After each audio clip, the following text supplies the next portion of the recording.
히브리서 여섯 번째 히브리서 마지막 설교입니다. 히브리서 13장 16절을 보도록 하겠습니다. 히브리서 13장 16절.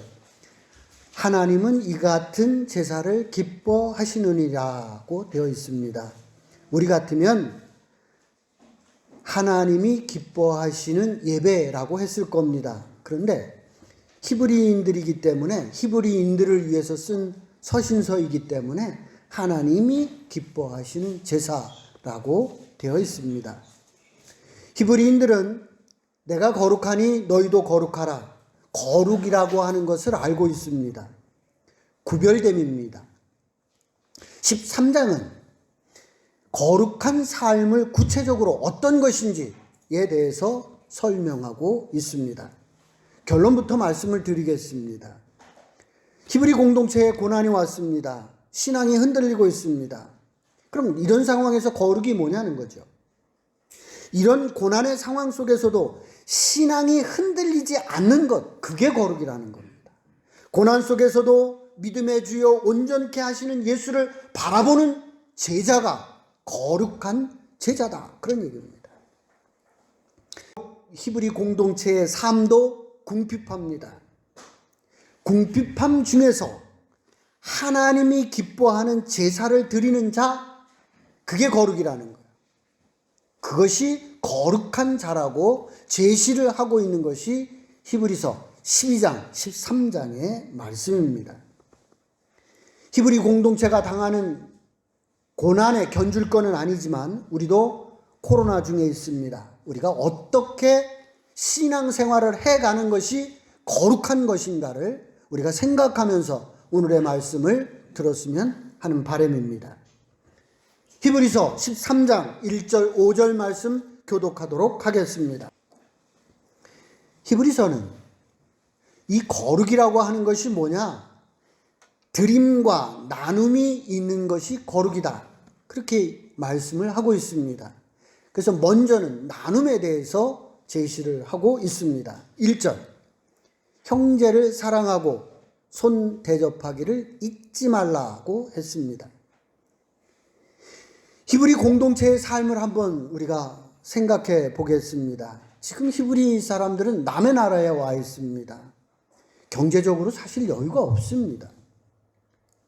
나 살기도 벅찬데 형제 사랑하기를 하고 손님 대접하기를 잊지 않는 것, 어려운 겁니다.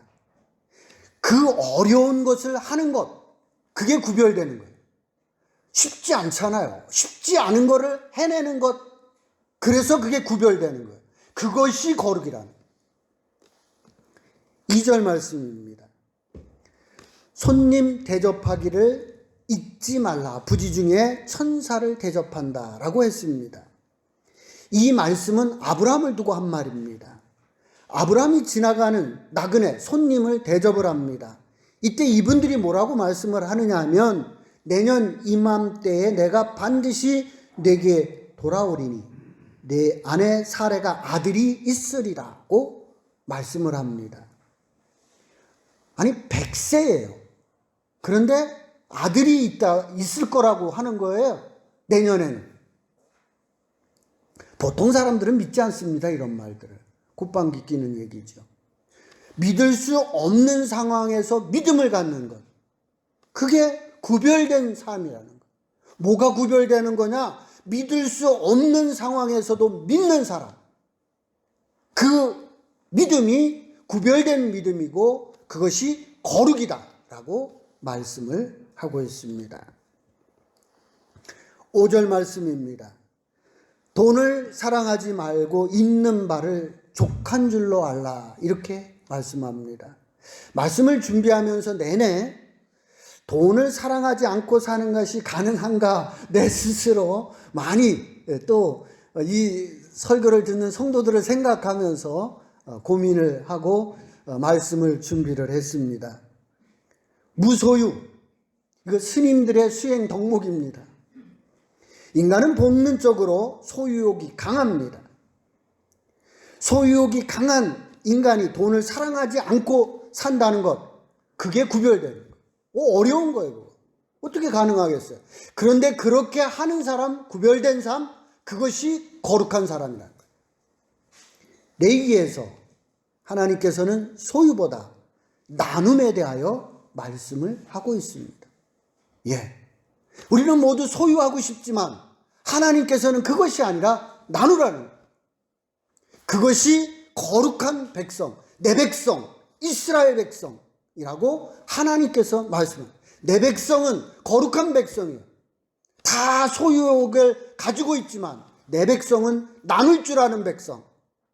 그 사람을 가리켜 하나님의 백성, 거룩한 백성이라고 하나님께서 말씀하셨습니다. 16절 말씀 우리 합독합니다. 시작. 오직 선을 행함과 서로 나누어 주는 걸 잊지 말라.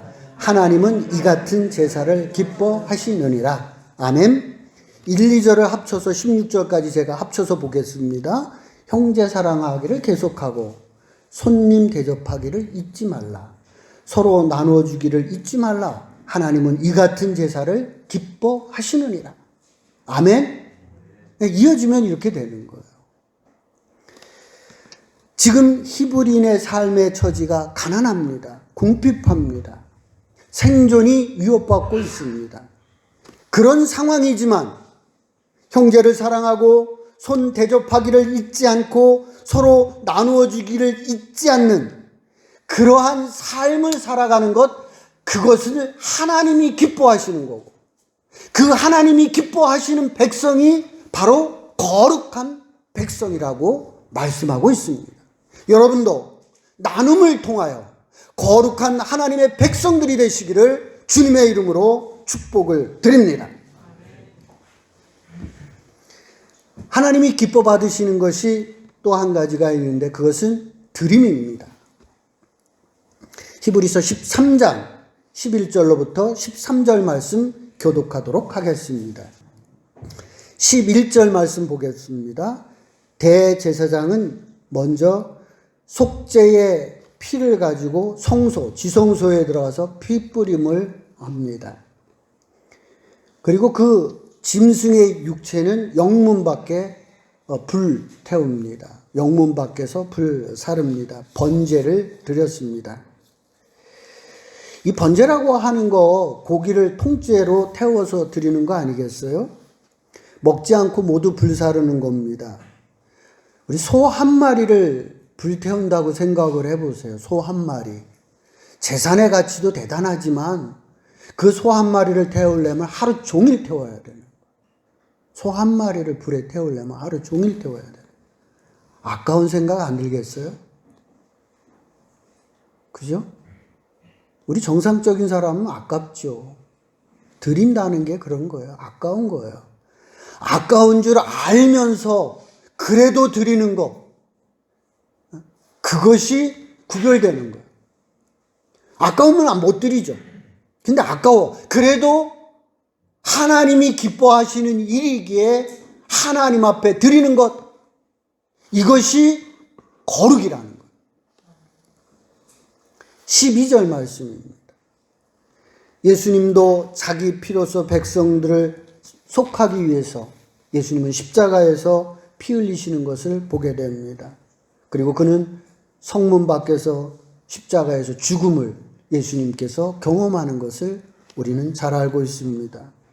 13절 말씀 우리 합독합니다. 시작. 그런즉 우리도 그의 치욕을 짊어지고 영문 밖으로 그에게 나가자. 이제는 우리 차례라는 거예요. 이제는 우리 차례라는 거예요. 이제 우리도 지금 힘들고 어렵지만 우리도 예수님이 치욕을 지시고 십자가에 피 흘려 주셨던 것처럼 이제는 내 순서가 됐어. 나도 힘들지만 십자가를 지고 고난에 참여하는 자가 되어야겠다. 이제 우리 차례가 되었다라고 히브리 기자는 그 공동체에게 말씀하고 있습니다. 그렇습니다. 이제는 여러분 차례입니다. 여러분들이 하나님의 기쁨이 되기 위해서 앞장서 나가는 그런 제자들이 되시기를 주님의 이름으로 축복을 드립니다. 15절 말씀 우리 합독해 보겠습니다. 15절 말씀입니다. 시작. 그러므로 우리는 예수로 말미암아 항상 찬송의 제사를 하나님께 드리자. 이는 그 이름을 증언하는 입술의 열매입니다. 예. 찬송의 제사를 드리자 이렇게 말씀을 하고 있습니다. 이 찬송이 참 중요하다는 거예요. 찬송의 제사를 드리자. 이제 우리 교회가 이제 예배 찬송을 이렇게 부르다 보니까요. 이제 소리가 많이 커진 것을 보게 됩니다. 우리가 뭐 이번 주에는 한 30명, 지난주에 한 40명 왔는데요. 마이크도 오늘 안 쓰잖아요. 그래도 찬송 소리가 많이 크더라고요. 아마 우리가 찬송가를 부르면 익숙해서 그런지 잘 안 불러요. 근데 이제 예배 찬양으로 하니까 새로운 곡들이 있어서 그런지 같이 부르다 보니까 찬양이 크게 불려지는 걸 보게 됩니다. 이거 찬양의 제사를 드리자는 거예요.